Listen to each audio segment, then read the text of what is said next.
कुठेही टाटा बाटा बिर्ला अंबानीचे पुतळे दिसणार नाहीत, परंतु अंगावर चिंध्या पांघरून शब्दांचं सोनं वाटणाऱ्या गाडगे महाराजांचे पुतळे तुम्हाला देशभरात दिसतील। याचा असा अर्थ होतो इतिहास काही श्रीमंतांचा लिहिला जात नाही, इतिहास काही श्रीमंतांचा लिहिला जात नाही, इतिहास त्याग आणि समर्पणाबद्दल गरिबांचीच दखल घेतो।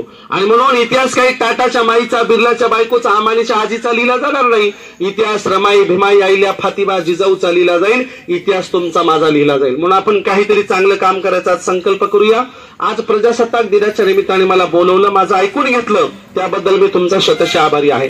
पायाच्या प्रसादे बोलिलो विनोदे, मद क्षमा करणे संती नवे अंगभूत युक्ती, नव्या उपदेश तुमचे बडबडिलो शेष, तुमचे कृपेचे पोषणे जन्मोजन्मी तुका म्हणे, आता तरी पुढे हाची उपदेश नका करू नाश आयुष्याचा, सकळांच्या पाया माझे दंडवत, आपुलाले चित्त शुद्ध करा। जय भारत, जय संविधान।